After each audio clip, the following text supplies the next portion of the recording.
বাংলাদেশ স্বাধীন হয়ে 52 বছর হচ্ছে নামাজের বক্তৃতা। বলুন তো বাংলাদেশে নামাজি বাড়ল না কমলো? কি লাভ হলো তাহলে?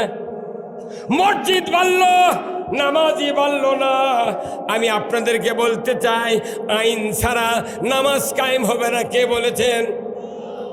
আইনের মাধ্যমে নামাজ কায়েম হবে।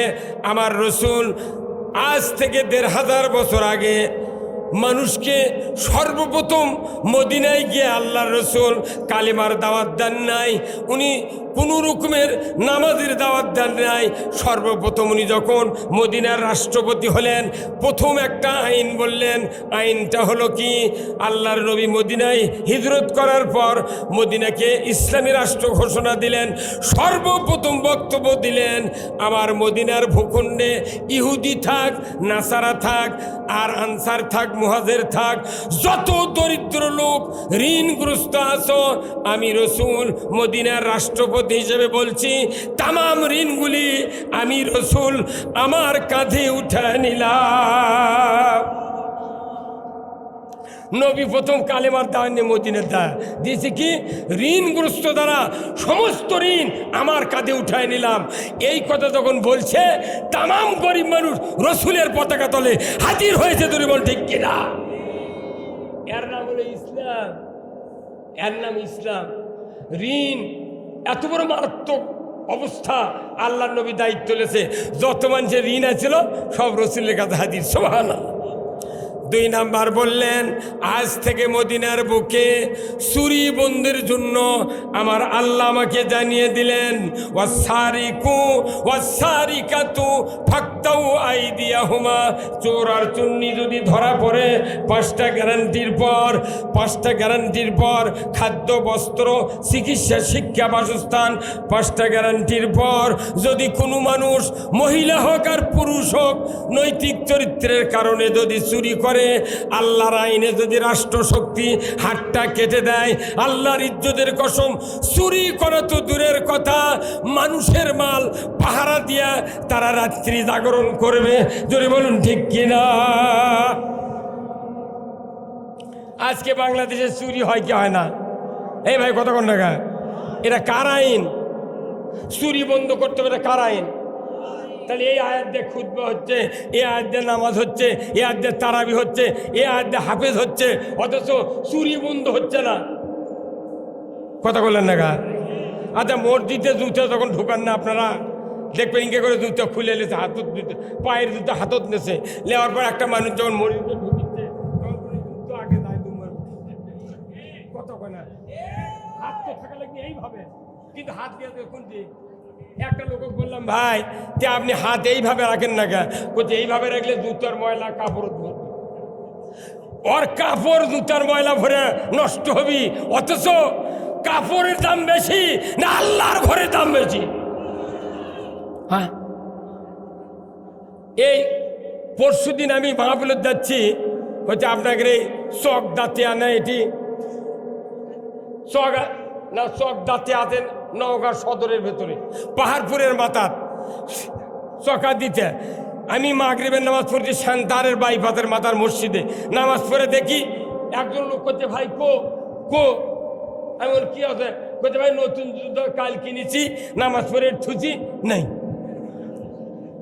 কথা কর। তাহলে জুতা, এই জুতা চুরি বন্ধ করতে 5 মিনিট লাগবে। কয় মিনিট?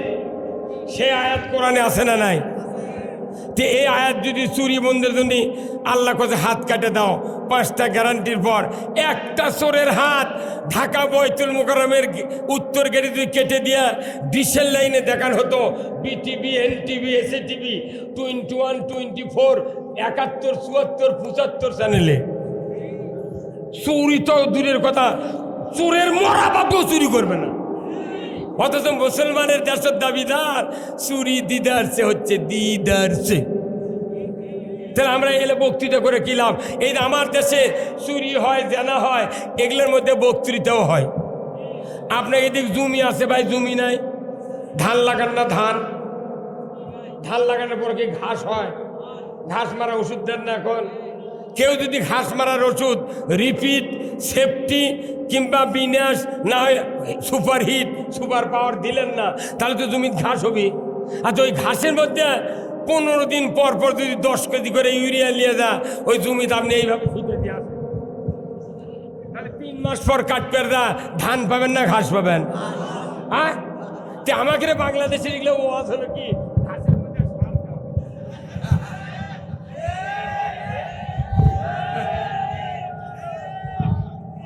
এই কথা কর,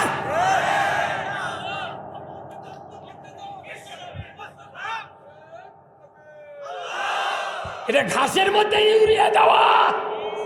বাংলাদেশে যে জঙ্গল আছে সাফ করার কোনো পদ্ধতি নাই।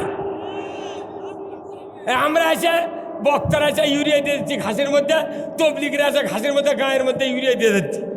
কথা কর, আহারে পাগলের দল। এগুলো এই ব্যবস্থা পৃথিবীর কোনো কিতাবে নাই, কোরআনে নাই, রসুলের কোনো আদর্শে নাই। কথা ঠিক কিনা?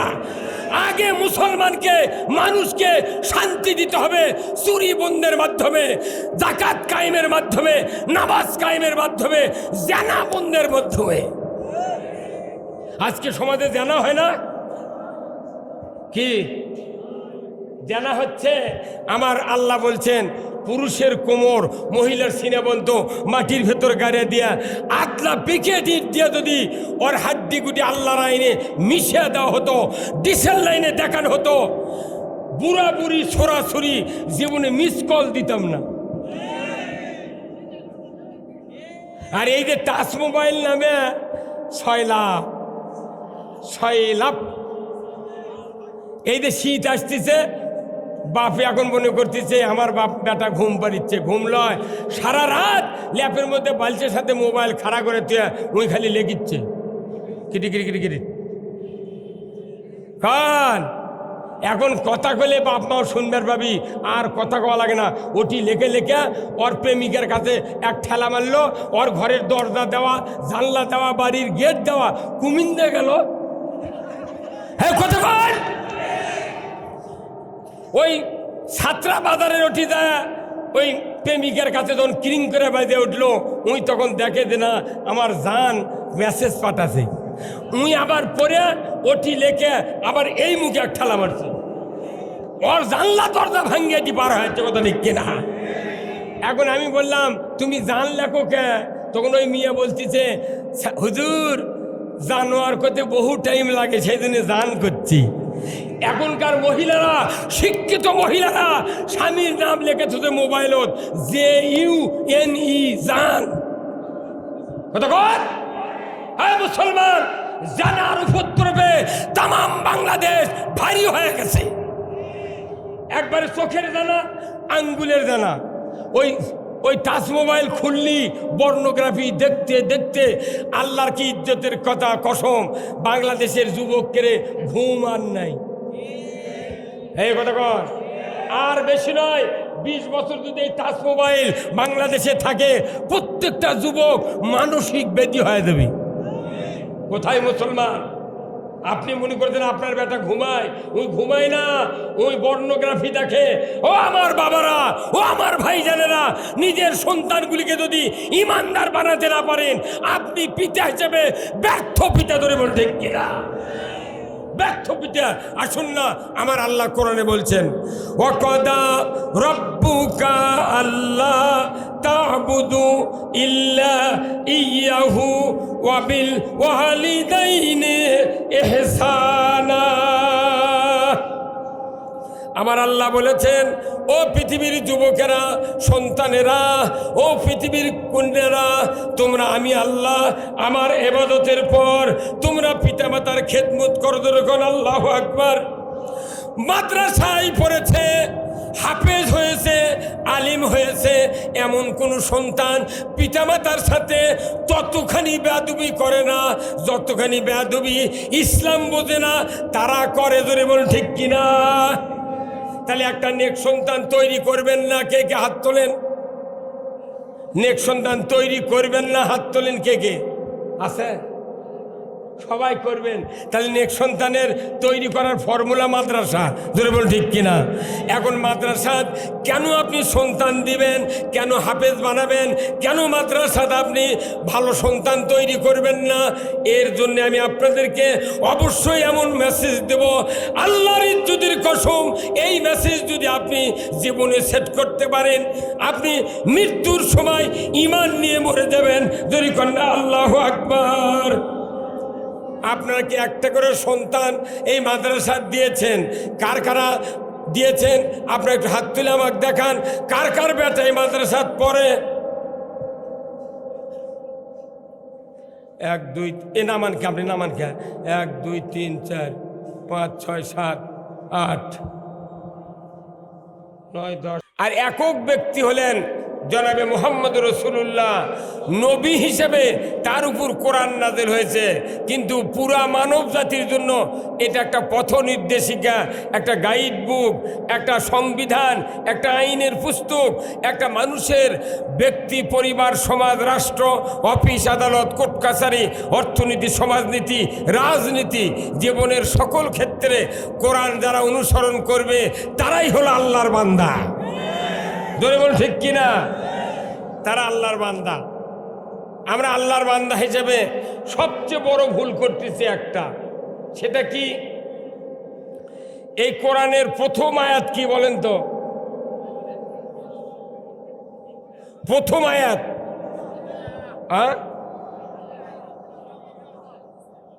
কি?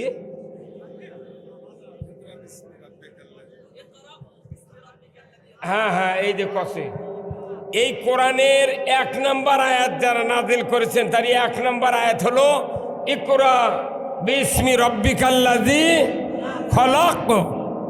তার মানে কি? আল্লাহ আগেই বলেছেন তোমরা সৃষ্টিকর্তা রবের নামে পড়ো। আল্লাহু আকবার। কিন্তু আল্লাহর ইজ্জতের কসম, বাংলাদেশের ইমানদারেরা পড়া ছেড়ে দিয়েছে। আওয়াজটা ধীরে হলো গা? হ্যাঁ, সবাই বলা লাগবে ঠিক কিনা? বাংলাদেশের ইমানদারেরা পড়া ছেড়ে দিয়েছে। মৌলবীরা পড়ে না, ছাত্ররা পড়ে না, ডাক্তারেরা পড়ে না, ইঞ্জিনিয়াররা পড়ে না, অফিসাররা পড়ে না, কেউ কোরআন পড়ে না। এখন যারা কোরআন পড়ে, কোরআনের বক্তব্য দেয়, তার কেড়ে উপর ওর কেড়ে রাগ। জোরে বলে ঠিক কিনা? তার মানে ওরাও দেখা কানা, আমাকেও করছে তোরাও কানা হয়ে থাক। তা আমরা কানা হব না চক্ষু নিয়ে হাসরের ময়দানে উঠব? কারা কারা উঠতে চান হাত তুলেন তো দেখি। লিল্লাহে তাকবীর, নারায়ে তাকবীর, নারায়ে তাকবীর। আল কোরআনের আলো,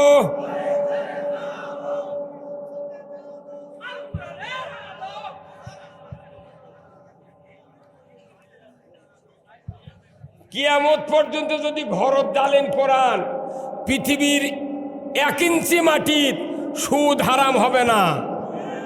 আওয়াজ দিয়ে আরো কোন ঠিক কিনা? কিয়ামত পর্যন্ত কোরআন যদি ঘরত ডালেন, জেনা বন্ধ হবে না। কিয়ামত পর্যন্ত কোরআন ঘরে যদি জ্বালান, চুরি বন্ধ হবে না। এই ভাই, এই এই এই যে হ্যালো, আপনি কি করেন? আপনি কি করেন? এটা কি করছেন আপনি?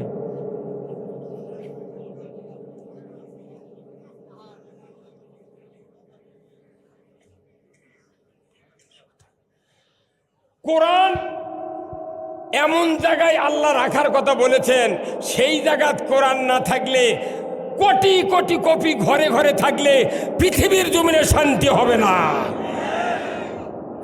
আপনারা বললেন আল কোরআনের আলো ঘরে ঘরে জ্বালো। আচ্ছা, ভালো।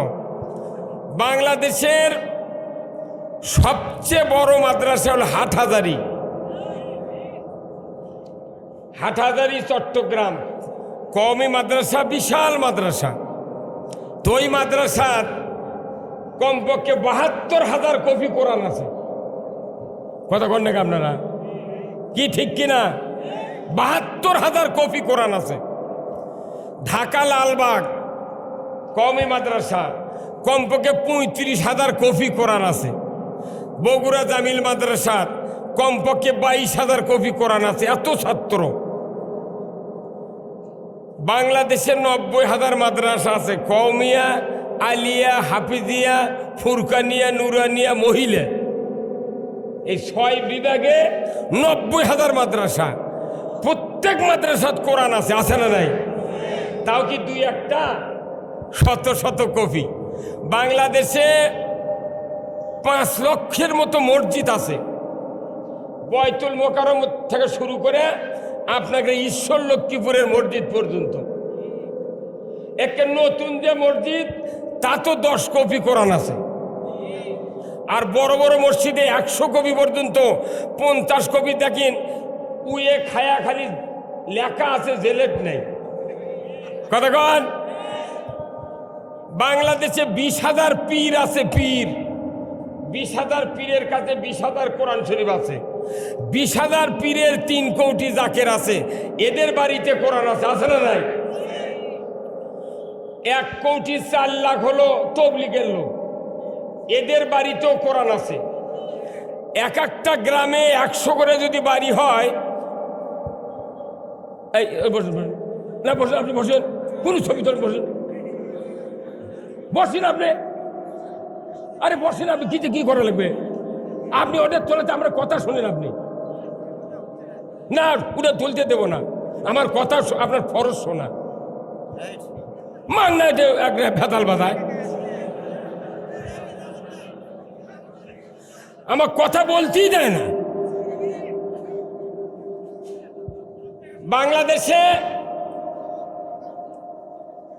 বাংলাদেশে তবলিগের লোক আছে 1 কোটি 4 লাখ।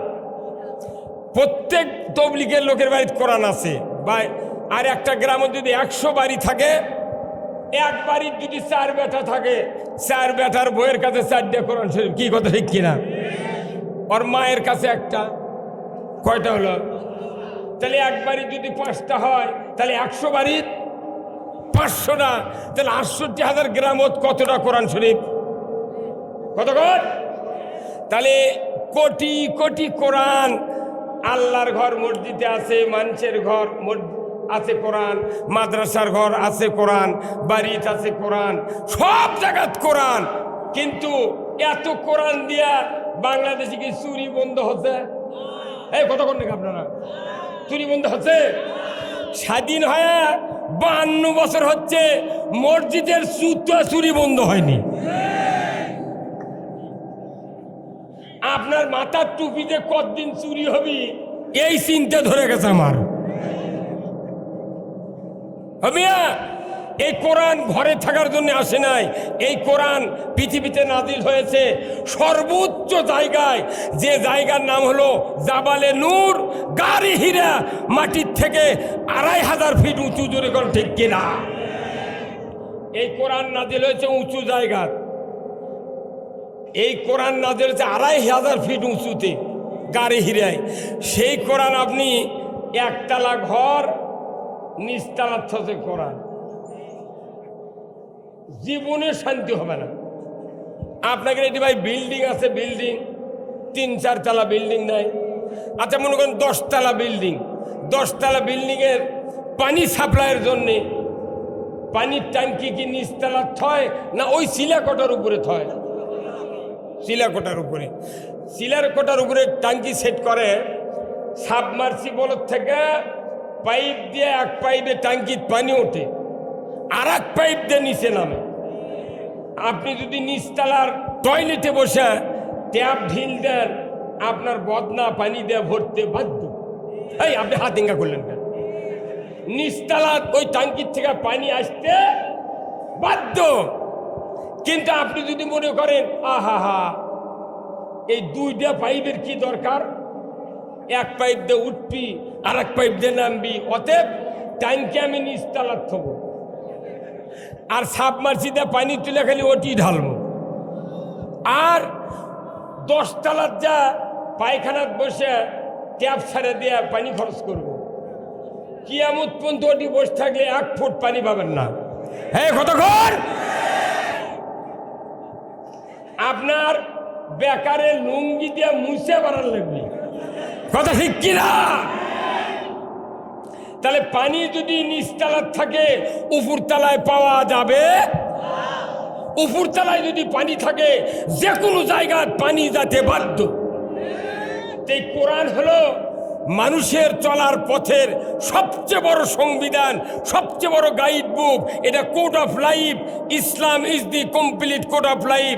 এটা জীবনের সকল ক্ষেত্রে ব্যবহার হবে। এক যদি নিচতলার থন, ওই 10 তলার টয়লেটের অবস্থা আর এই কোরআন নিচে থোয়া একই অবস্থা। হ্যাঁ, কথা বলেন। তাহলে এই কোরআন রাখতে হবে কোথায়? আচ্ছা, বাংলাদেশের সবচেয়ে উঁচু জায়গা কোনটি? কার থেকে শিখে বলেন? একদিন কর্ণিকা কথা কর। এই কোরআন থাকা লাগবে উপর জায়গা, এই দেশের সবচেয়ে উঁচু জায়গায়। তাহলে কোরআনের থেকে আস্তে আস্তে রহমতগুলা যার যার মতো গরিব দুঃখী যত কিছু লোক আছে সবার ঘরে ঘরে যেতে বাধ্য। এখন শোনেন, তাহলে এইগুলি জানতে গেলে ইকরা বিইসমি রাব্বিকাল্লাযী খলাক, আপনাকে পড়তে হবে, বুঝতে হবে, জানতে হবে। ধর্ম ঠিক কিনা? কোরআন আপনারা পড়তে রাজি আছেন? কারা কারা দুহাত তুলে দেখান। লিল্লাহে তাকবীর। আল কোরআনের আলো, আল কোরআনের আলো। কোরআন হাদিস যেখানে, নামাজ রোজা যেখানে, দুনিয়ার মুসলিম আলিম উলামা যেখানে, সুদ ঘুষ যেখানে। এটা একটা মিথ্যা কথা বললেন আপনারা। এটা একবারে সলিড মিথ্যা কথা। আমার বাংলাদেশে সুদ আছে, ঘুষ আছে। তাহলে এই দেশে তো আপনারা তো থাকতে চাচ্ছেন না, তাহলে বিষ এনে এখনই খাওয়া লাগবে। হ্যাঁ হুজুর, তসমাল হুজুর কথা বলেন আপনি কেন করেন না? এক্ষুনি করলেন সুদ ঘুষ যেখানে আমরা নাই, তাহলে এখনই বিষ খা মরা লাগবে। আপনার বয়স 70 বছর, 72 বছর, 100 বছর। বাংলাদেশের একটা গ্রামের 15 বাড়ির সুদের কিস্তি চলিচ্ছে। শাক ভাতে খাবো না, গোস্ত খা, স্বামীর কথা শুনবো না, ভাঙ্গা করে থাকবো না, ঝড় বাদল মানবো না, কিস্তি দেওয়া বন্ধ করবো না, যায়ান থাকিতে সাহেবের ডিউটি কোনোদিন অমান্য করব না।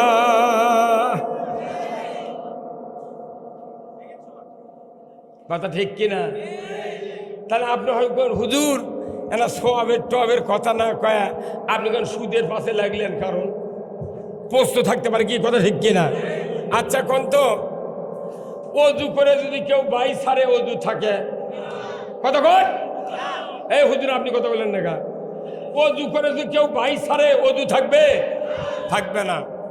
কেউ যদি রোজা রেখে দুপুরবেলা 1 প্লেট ভাত খায়, রোজা থাকবে? থাকবে না। কেউ যদি নামাজ আরম্ভ করে সূরা ফাতিহার পর যদি আপনার ছেলে বলে, আব্বা আমার দাদা আমাকে গরু ধরে খরচ নিয়ে যাচ্ছে, আপনি সূরা ফাতিহা পড়ে ফেলতেছেন, এখন কেরায়েত শুরু করবেন, তখন করছেন বাবা তোর দাদাকে দেরি করবে, আমি নামাজটা পড়ে বাড়াই। তাহলে নামাজ থাকবে ভাই? তাহলে নামাজ ভঙ্গের কারণ জানলেন, রোজা ভঙ্গের কারণ জানলেন, অজু ভঙ্গের কারণ জানলেন, ইমান কেমনি ভাঙ্গে যায় এই বক্তৃতা কে হয় না? কতক্ষণ কি হুজুর আপনার বাড়ি কোথায়, কি করেন? সেই লোক একই মুখ দেখলে বোঝা যায় খালি গোল্লার মতো খাচ্ছে কথা। কথা ঠিক কিনা?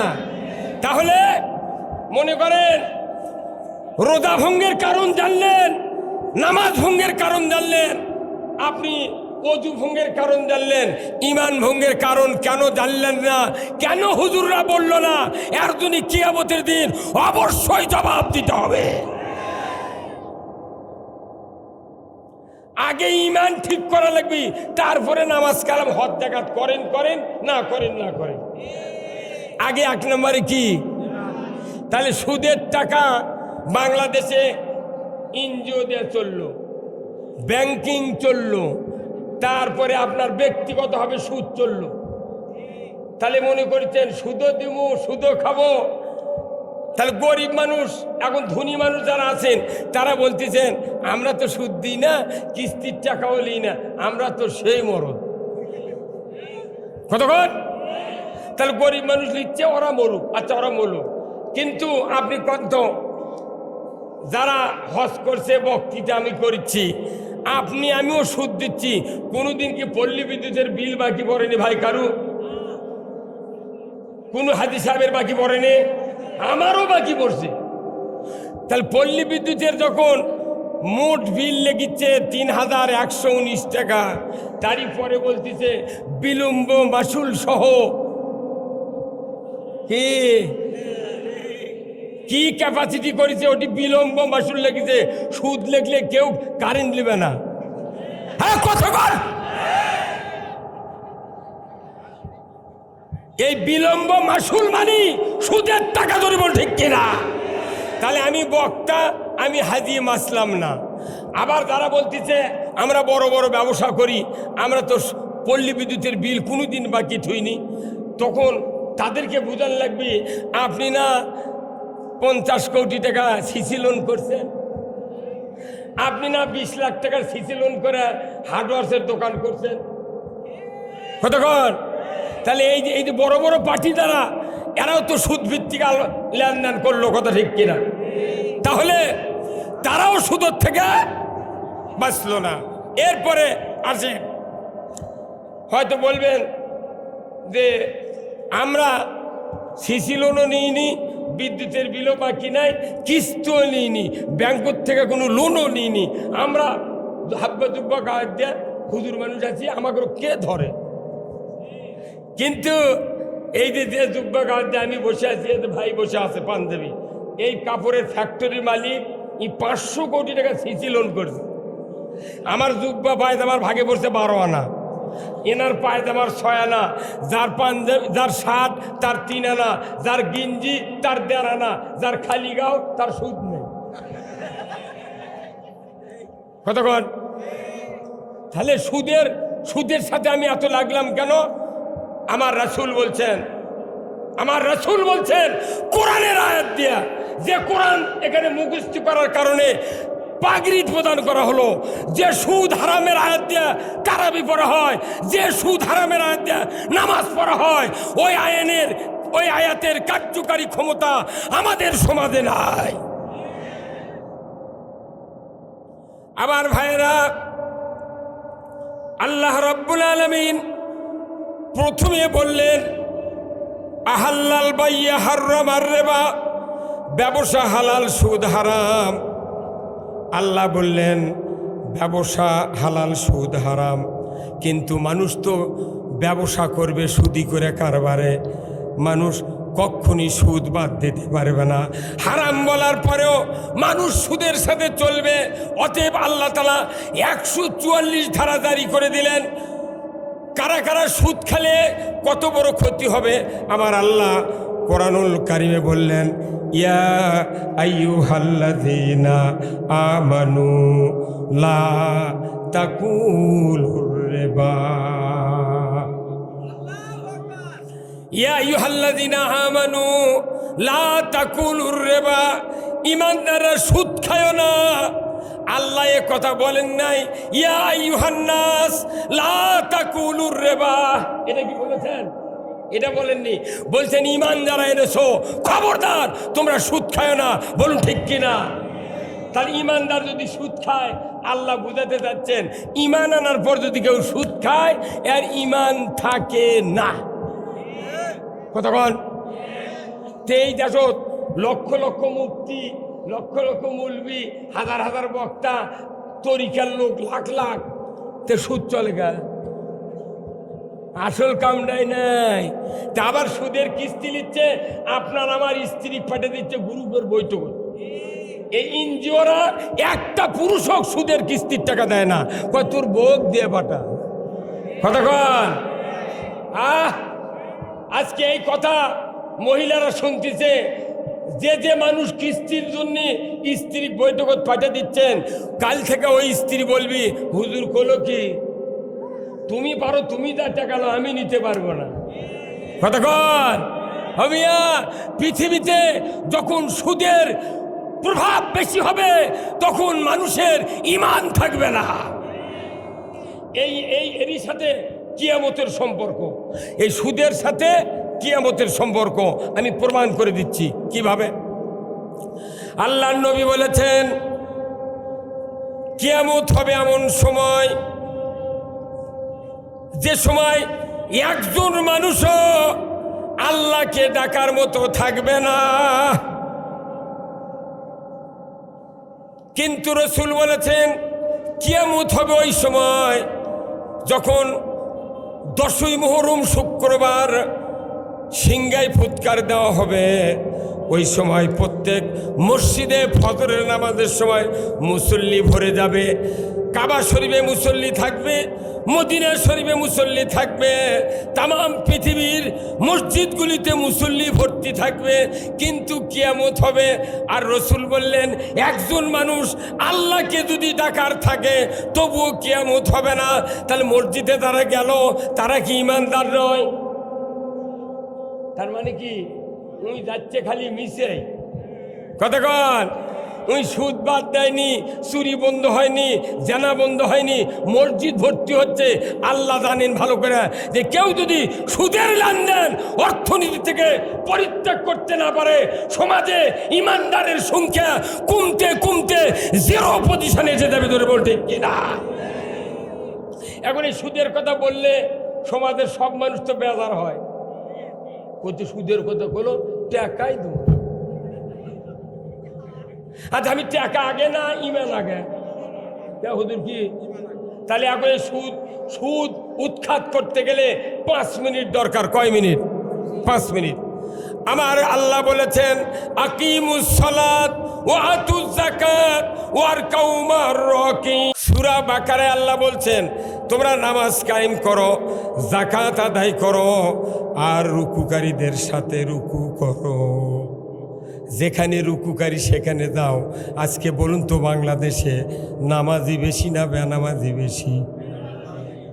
হ্যাঁ, আরে বেশি খালি নয়, বক্তার বেটা বেনামাজি, ইমামের বেটা, মসজিদের ইমামের বেটা ডবল বেনামাজি, মুয়াজ্জিনের বেটা রিডবল বেনামাজি, মোতাল্লির বেটা টিফুল বেনামাজি, আর যারা হাজির বেটা ওযুই করে না। হ্যাঁ কথা বল। মুসলিম আমি, সৈনিক আমি চির রণবীর, আল্লাহকে ছাড়া কাউকে মানি না, নারাই তাকবীর।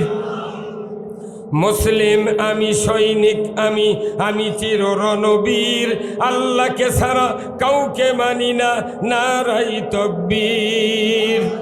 বের মুসলমান ধরো আল কোরআন, ফিরায়া আনো সেই হারানো সম্মান। বের মুসলমান নারাই তাকবীর, আল্লাহু আকবার, তোলো ধ্বনি ধরায় রাখবার। বের মুসলমান ধরো আল কোরআন, ফিরায়া আনো সেই হারানো সম্মান। বের মুসলমান। হ্যাঁ জোরকান মারহাবা। আপনারা যত জোরে কথা বলবেন, ফিডব্যাক দিবেন, আমি তত ফোর্সে কথা বলবো। আমাকে বক্তৃতা করে নেওয়া লাগবে। আপনারা যখন বল খেলবেন জান না, এই ভাই বল খেলা দেখেন না?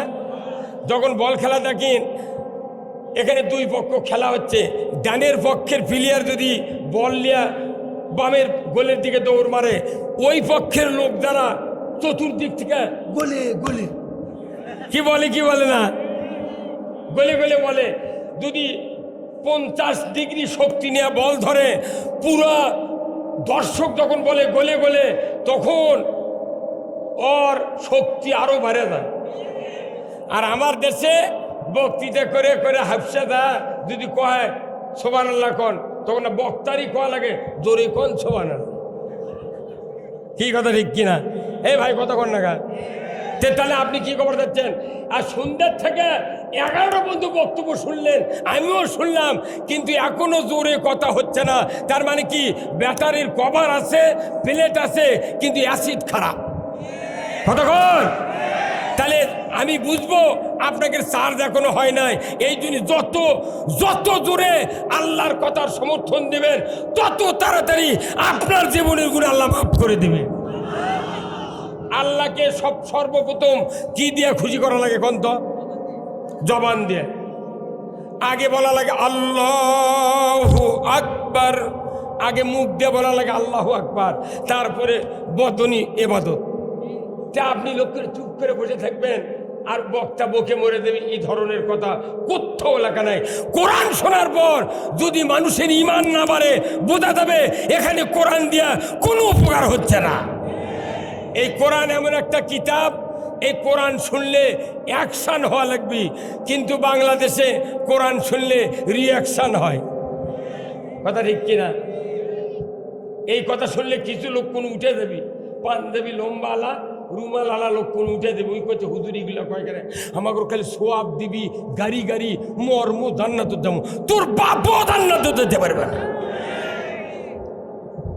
জান্নাত যেতে গেলে কোরআন মানতে হবে। কথা ঠিক কিনা? আমরা কি কোরআন মানতে রাজি আছেন? তাহলে এই মাদ্রাসা করার উদ্দেশ্য কি? ইসলাম বিজয় করা। কতক্ষণ ঠিক কিনা? মসজিদ করার উদ্দেশ্য কি? ইসলাম বিজয় করা। হজ করার উদ্দেশ্য কি? ইসলাম বিজয় করা। আপনার খানকা করার উদ্দেশ্য কি? ইসলাম বিজয় করা। প্রত্যেকটি ধর্মীয় কাজের আসল উদ্দেশ্য হলো কোরআন বিজয় করা। ধরে করে আল্লাহু আকবার। কারা কারা কোরআন বিজয় করতে চান দুহাত তুলে দেখান। লিল্লাহে তাকবীর, নারায়ে তাকবীর, আল্লাহু আকবার। না মানা। তাহলে কোরআন বিজয় করতে চান, কিন্তু কোরআন যদি না জানি, হ্যাঁ কি জানা লাগবে না? সবচেয়ে বড় মাধ্যম কোরআন জানার এইরকম মাহফিল শুনে যত তাড়াতাড়ি মানুষ কোরআন বোঝে, পড়ে তত তাড়াতাড়ি বোঝে না। তাহলে আমি শোনাবো, আপনারা শুনবেন তো? শুনবেন তো? কি বেজার হচ্ছেন? দুই একজন উঠে যেতে পারে, আপত্তি নাই। যারা শুনবেন আমি বুঝবো এই লোকগুলো আল্লাহর কল্যাণ পাবে। আমার রসুল বলেছেন, ও দুনিয়ার উম্মতেরা, তোমরা শুনে রেখে দাও, আল্লাহ যার কল্যাণ চান, যে ব্যক্তির কল্যাণ চান, আমার রসুল বলেছেন ওই ব্যক্তিকে আল্লাহ তাআলা কোরআনের জ্ঞান দান করেন। যখন আল্লাহু আকবার। যে ব্যক্তি আল্লাহর কল্যাণ পেতে চান, তাকে সব বাদ দিয়া আগে কোরআনের জ্ঞান অর্জন করতে হবে। যে ব্যক্তি যতখানি কোরআনের জ্ঞান অর্জন করবে, ততখানি কল্যাণ তার জন্য আল্লাহ তাআলা বরাদ্দ করে দিবেন। সূরা ফাতিহা কয় আয়াত? 7 আয়াত। আচ্ছা, শতকরা কতজন লোক সূরা ফাতিহার মানে জানে? খবর পারবেন? মেলা হুজুরি জানে না। কি মেলা হুজুরি? তাহলে এই 7টা আয়াত আমার আল্লাহর নবী বলেছেন সবচেয়ে বড় মারাত্মক কথা যে সূরা ফাতিহা। 1 নাম্বার হলো আলহামদুলিল্লাহি রব্বিল আলামিন। সমস্ত প্রশংসা কার? আল্লাহর। কেন? কেন? মালিক কলি হবে, এটা বোঝা যাবে। সমস্ত প্রশংসা কেন আল্লাহর হবে? এর একমাত্র কারণ হলো আমি মানুষ হিসাবে আমার প্রশংসা করতে হবে কার? কেন করব? আমি ছিলাম অনস্তিত্বমান, আল্লাহ অনস্তিত্বকে অস্তিত্ব দান করলেন, তাই হলাম আমি মানুষ। কথা ঠিক কিনা? আমি যখন মায়ের পেটে ছিলাম, আমার দেহ ছিল ভেতরে, অক্সিজেন নাক দিয়ে নেই নাই, কি মুখ দিয়া খাই নাই, কি দিয়া দিয়েছে? কে দিল? কোনদিন নামাজ পড়তে চিন্তা করছেন এই জন্যে তোমার প্রশংসা করি আল্লাহ, যে তুমি মায়ের পেটের ভেতরে একটা কভারের ভেতর আমাকে অক্সিজেন দিয়া, রক্ত দিয়া, আমাকে খাদ্য দিয়া তুমি পিতৃ পালন করে 10 মাস 10 দিন মার গর্ভ থেকে রক্তাক্ত অবস্থায় আমাকে তুমি বের করলে, এই জন্য তোমার প্রশংসা আলহামদুলিল্লাহি রাব্বিল আলামিন। 2 নাম্বার, যখন ভূমিষ্ঠ হলেন তখন কি মুখর দাঁত ছিল? হ্যাঁ না ছিল বোধহয়। হ্যাঁ হা হা, মহান মাবুদ কি বড় সৃষ্টিকর্তা। ছোট্ট বাচ্চার দাঁত নাই। কেন দাঁত নাই? ওই বাচ্চা এখনো কিছু খেতে পারে না। যদি দাঁত না থাকে, ওই সন্তানের যদি বুদ্ধি না হয়, দাঁত যদি আমি দিতাম ছোট অবস্থায়, কমপক্ষে একটা মানুষ আমরা মায়ের পেট থেকে বের হওয়ার পর 2.5 বছর 13.5 মণ দুধ পান করেছি, কথা ঠিক কিনা? প্রতিদিন একটা মানুষ ½ কেজি দুধ খাচ্ছি মায়ের বুক চুষে চুষে। তাহলে একদিন ½ কেজি হলে 2.5 বছরে 13.5 মণ হয়। 13.5 মণ দুধ খাচ্ছি। কালাশলের কোনো রাগ হয় না? যদি মুখত আল্লাহ দাঁত দিতেন, বেলেটের মতো ধার হলে মা দুধ দিতে না দেরি করছে, কোলচ্চরে যখনই দুধ মুখত দিচ্ছে কামড় দিয়ে ওই বোটের মাথা কেটে ফেলে দিল। কথাকার আল্লাহ কি বেরেনি, দাঁত দেয়নি। পরে যখন আস্তে আস্তে দুধে দাঁত উঠলো, এই দাঁত দেয়া খিচড়ি খায়, নরম খাদ্য খায়। হঠাৎ করে 7 বছর পর আল্লাহ তাআলা এই দাঁত ফেলে দেওয়ার চিন্তা করলেন। আমি বলছি মা আমার দাঁত পড়ে গেছে, মা এই দে আমার দাঁত। হাজার হাজার মহিলা ওই সন্তানকে বলে, বাবা তুই এই দাঁতটা ইন্দুরের খুনত দে, ইন্দুরের খুনত দে। ইন্দুরক বলে দে, ইন্দুর তোর দাঁত আমাক দে, আমার দাঁত তুইলে। মানুষের মুখত ইন্দুরের দাঁত হলে ওটা চলবি? আরে রেলগাড়ির চাকা গরুর গাড়ি লাগান যাবি, হুন্ডাত লাগান যাবি? যদি ওই সময় মা যদি শিখে দিতেন, বাবারে তুই পানির মধ্যে ফেলে দে, আল্লাহর শুকরিয়া কর, আল্লাহকে কো আল্লাহ আমার ছোট ছোট নরম দাঁত তুমি ফেলে দিলে, আমাকে শক্ত দাঁত দাও। এই দাঁত দিয়া সারা জীবন আমি খাদ্য খাবো, শরীর সুস্থ থাকবে। 10 বছর থেকে তোমার এবাদত ছাড়া কাউরও এবাদত করব না। এই জন্য আল্লাহ বলছেন, বান্দা বল আলহামদুলিল্লাহি। আবার এই দাঁতটা দেশে 22 বছর পর্যন্ত এই দাঁত বড় হয়। এখন বয়স হয়ে গেছে 100, দাঁত কি বড় হয়? আচ্ছা যদি প্রতি বছর 1 সুত করে দাঁত বড় হলো নি, তাহলে জীবনে 10 বার লেদত লেদা শান দিয়ে আনা লাগলো। হ্যাঁ কথা বল। এই দাঁত দিয়ে তো খুবই খাচ্ছেন। এই দাঁত আল্লাহ যদি চুলের মতো বাড়তি শক্তি দিতেন, এই দাঁত যদি মানুষের দেহের মতো বাড়ন্ত শক্তি দিতেন, একটা মানুষের মুখে হাত দিয়ে ভাত ঢুকান যেত না। দাঁতে দাঁতে ঠেকে গেছে, কি হা হবি কোনটি? কথা কনে বাড়ি, কথা কনে রে। হ্যাঁ কথা ঠিক কিনা? তাহলে এই জন্য কি বলতে হবে? কি বলতে হবে? আলহামদুলিল্লাহি রাব্বিল আলামিন। এরপরে আমার ভাইয়েরা, দাঁত কয়টা? কয়টা দাঁত? সামনে 4টে দাঁত আছে, 2 পাটির 4 দাঁত, কোদালের মতো।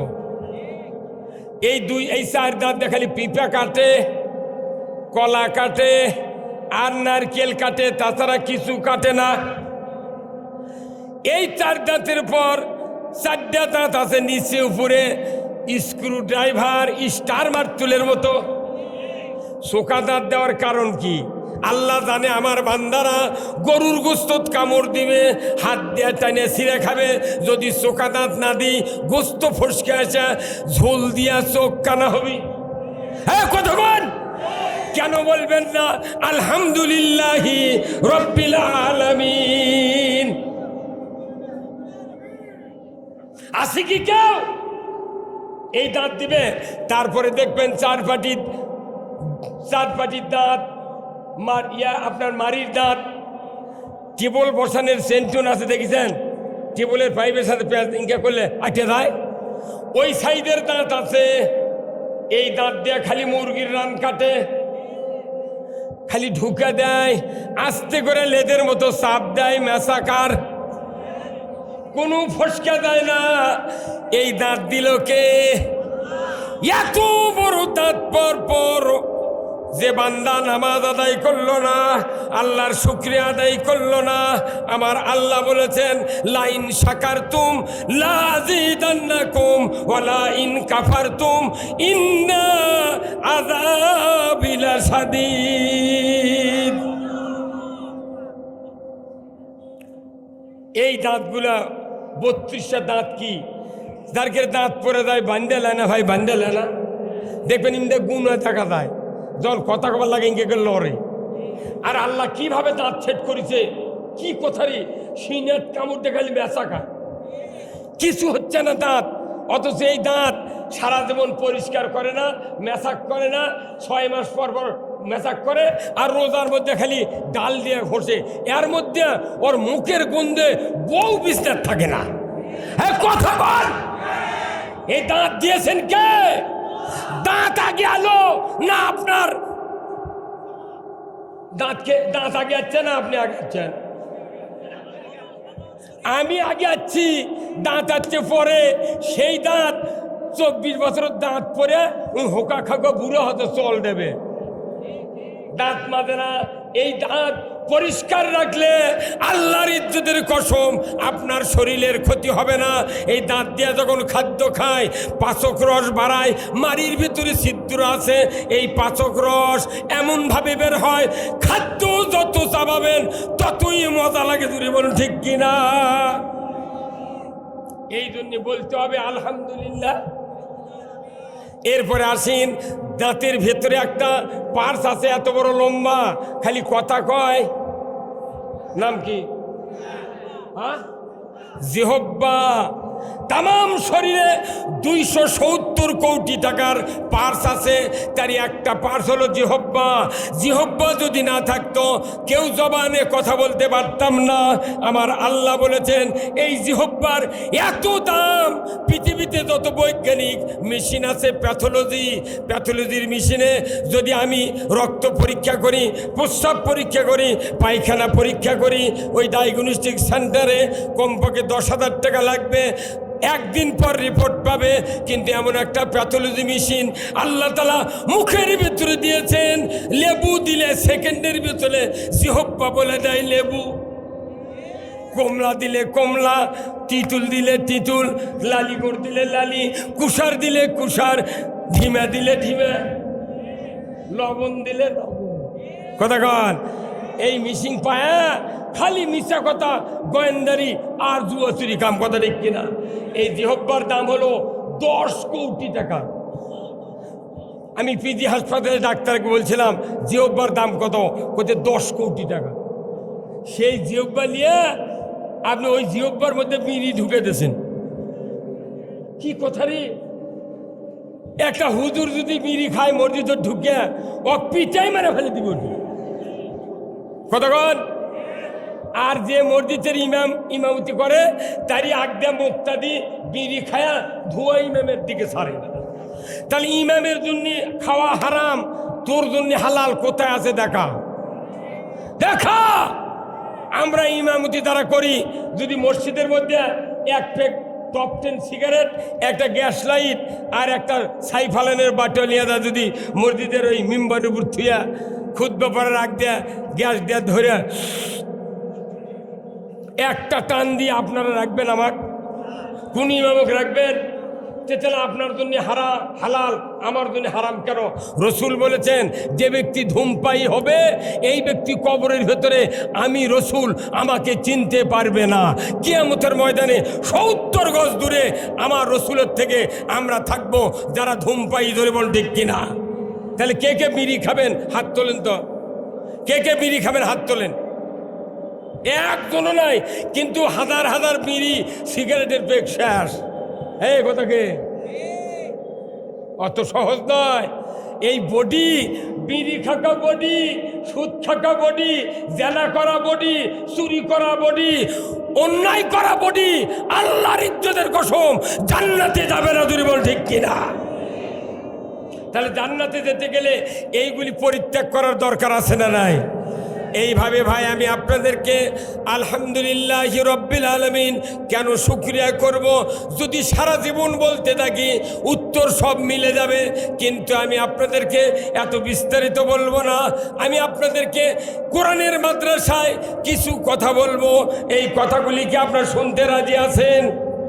রাজি আছেন কি? বেজার হচ্ছেন না তো? এখন আপনাকে কোরআনের ভেতর ঢুকাবো। এতক্ষণ ব্রেন ওয়াশ করলাম, এখন কোরআনের ঢুকাবো। আমি প্রথম কথা বলবো যে বাংলাদেশে নামাজি বেশি না বেনামাজি বেশি? তাহলে এত বক্তৃতা কি হলো? হ্যাঁ, এত বক্তৃতা কি হলো? তার নামাজ কেমনি কায়েম হবে?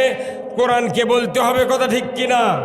আমার আল্লাহ বলেছেন আল্লাযীনা ইম্মাক্কান্নাহুম ফিল আরদ আকামুস সালাতা ওয়া আতাউয যাকাতা ওয়া আমারু বিল মারুফ ওয়া নাহাউ আনিল মুনকার ওয়া লিল্লাহি আকিবাতুল উমুর। জোরে কন্না মারহাবা। আবার আল্লাহ বলেছেন পৃথিবীর মানুষ তোমরা যদি মুসলমান হও, কোনো দেশের প্রধানমন্ত্রী হও, রাষ্ট্রপতি হও, সরকার হও, প্রেসিডেন্ট হও, ক্ষমতায় যাও, 4টি দফা চালু করবে।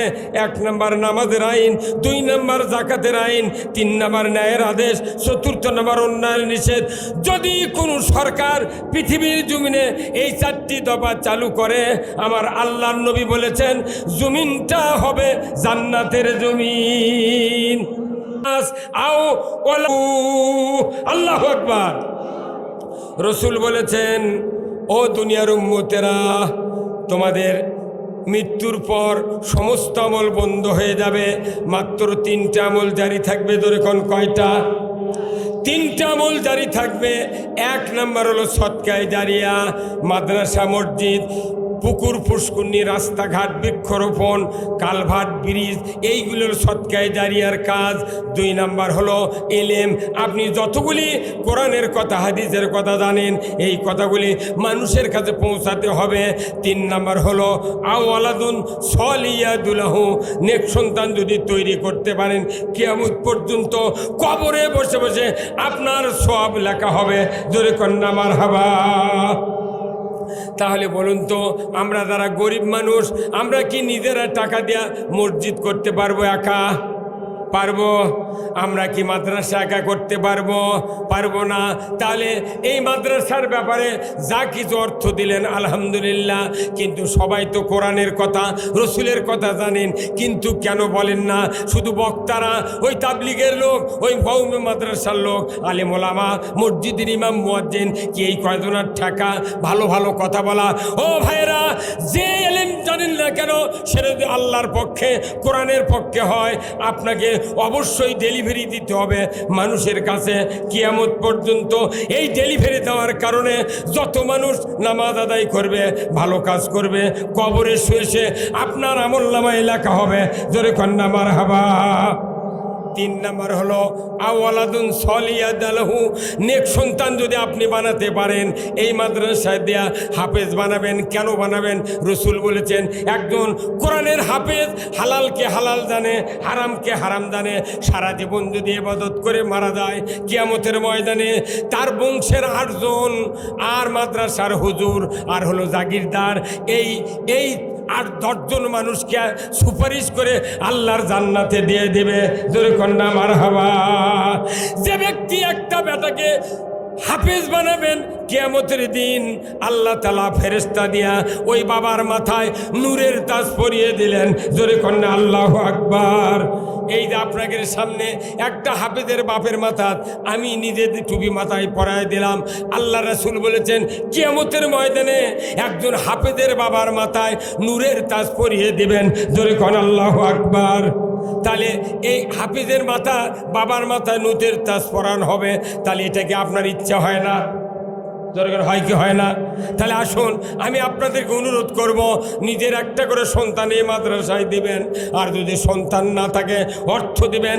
আমি আপনাদেরকে অনুরোধ করছি, একজন হাফেজ যদি আপনার ছেলে হয়, সে যদি জানাজা করতে থাকে কিংবা জানাজার আগে মৃত্যুর সময় কোরআন পড়তে থাকে, এই দুই দিকে দুই শয়তান বসে, ডান দিকে বাবার সুরতে শয়তান বলবে, ব্যাটারে 50 বছর মাথার ঘাম পায়ে ফেলে তোমাকে লালন পালন করেছি, ব্যাটারে আমি মরণের সময় ইহুদি ধর্ম গ্রহণ করে মারা গেছি।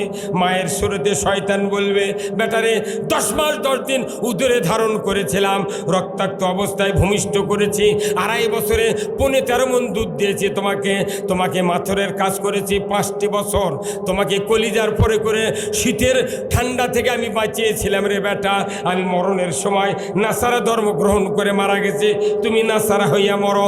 বলুন তো এই দুই দিকের শয়তানের কথা শোনা যাবে? যখন শোনা যাবে?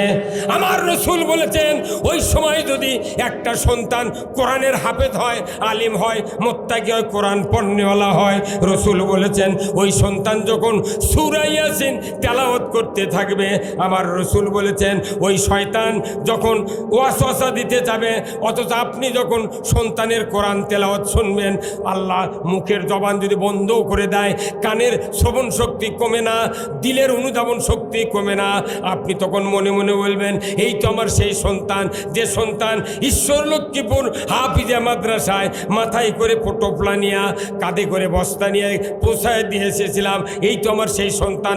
রসুল বলেছেন এতটুকু অনুধাবন করা মাত্রই মদিনার থেকে রসুল এসে বলবেন, আমার সৌভাগ্য ছিল উম্মত, তুমি মুহূর্ত দুঃখ বেদনা করো না, তোমার দুই দিকের দুই শয়তান ভাগিয়ে গিয়েছে, তুমি আমি রসুল আমার চেহারা দেখো, আর কালেমা পড়ে পড়ে ইমানের মৃত্যুতে ঘুমিয়ে যাও।